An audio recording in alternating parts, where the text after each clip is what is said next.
देश भर में लोकसभा चुनाव चल रहा है। सभी पार्टियों के नेता और सभी पार्टियों के स्टार प्रचारक नेता उपनेता अपने अपने एजेंडों को लेकर जनता के बीच पहुंच रहे हैं। वहीं कांग्रेस के सीनियर नेता राज्यसभा सांसद प्रमोद तिवारी ने भाजपा पर तीखा हमला बोलते हुए कहा है कि पूरी भाजपा इलेक्टोरल बॉन्ड के मुद्दे पर फंस गई है। देश के साथ धोखा किया गया है। साथ ही साथ विपक्ष के नेताओं पर सीबीआई, ईडी, इनकम टैक्स की रेड डलवाकर फंसाया जा रहा है। इससे लोकतंत्र की मर्यादा को तार तार किया जा रहा है। तिवारी ने कहा है कि कोविशील्ड में भी भारी घपला किया गया है। देखिए एक रिपोर्ट दानिश अहमद के साथ कानपुर से न्यूज दर्पण के लिए। के साथ जुड़े संगठन जो कुछ किया है उस समय कांग्रेस और कांग्रेस के साथ जो साथी जुड़े हुए थे उन लोगों ने किया है। तो देश की आज़ादी की कीमत हमको मालूम है, इनको नहीं मालूम है। ये तो उस समय भी अंग्रेजों की फौज में भर्ती होने की घोषणा कर रहे थे और आज भी जो इनका रवैया है वो चंद पूंजीपतियों का। पहले ये कहते थे कि हम न खाएंगे न खाने देंगे, ये इनका नारा होता था। अब इलेक्टोरल बॉन्ड के बाद सूरत क्या हो गई? सूरत ये हो गई कि माल भी बरामद हो गया है, चोरी के सारे सबूत भी हैं, और जिसको कहते हैं कि एक तरीके से भय दोहन, जिसको आप कहते हैं टेरर करके पैसा इकट्ठा करना, ईडी, सीबीआई, इनकम टैक्स का इस्तेमाल करके। और अगर मैं कानपुर की भाषा में कहूँ, अपनी भाषा में कहूँ, तो ये गुंडा टैक्स जो भाजपा ने 7,000 करोड़ के आसपास कलेक्ट किया है, तो इसमें कौन सी दिक्कत है? माल भी बरामद हो गया है, जिसको मिला है उसको बरामद हो गया, जिन्होंने दिया है उनकी तारीखें बाकायदे कुछ मैंने लिख भी दी हैं कि ईडी, सीबीआई की जांच हो रही है। अब उसमें लेटेस्ट जो है, जिसमें हजारों जान से खिलवाड़ हुआ है, वो है कोविड का, कोरोना का।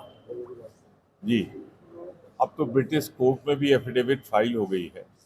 ये जो ब्रिटिश फार्मा कंपनी थी जिससे इन्होंने लिया था पूनावाला ने, और उस कंपनी का मैंने नाम भी दे दिया। नहीं, उसके पहले पूरा समझना चाह रहा हूँ। नहीं तो आप प्रभावित हो क्या कि छोड़ के आए थे और बीजेपी चले गए, तो अब इस पर मुझे क्या टिप्पणी करनी है।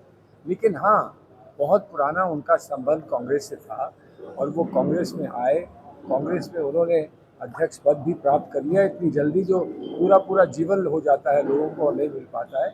अब उसके बाद उस पर कुछ कहना मैं नहीं समझता हूँ। लगातार कांग्रेस के नेता कैंडिडेट हैं, तो मित्रा मंत्री उन्हें टिकट वापस है, फंड नहीं मिलेगा। ये कोई बात है? फंड ना मिलने पर टिकट कोई वापस करे, ये कोई बात है? हम तो अपने आप को समर्पित करते हैं पार्टी के लिए, और हम अपने आप को बहुत बहुत कामयाब मानते हैं और बहुत लकी मानते हैं जब हमको टिकट मिला। मुझे टिकट नहीं मिला, लेकिन मैं यहाँ बैठा हूँ।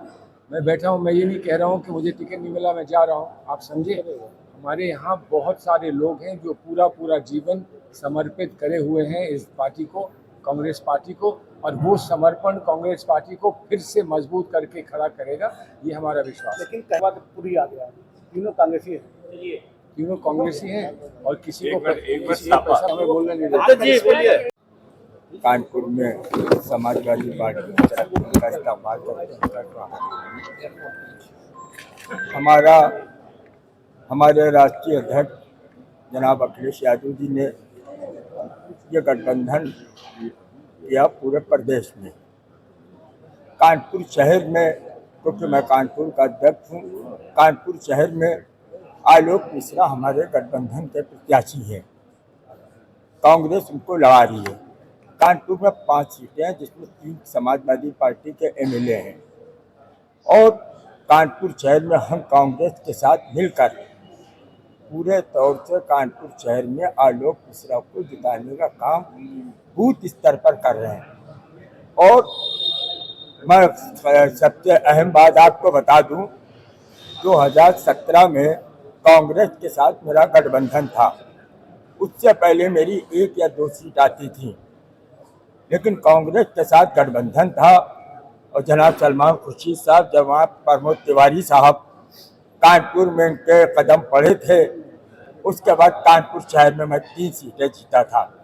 और आज फिर वही दिख रहा है कि सलमान साहब, प्रमोद तिवारी साहब आज कानपुर में आए हैं।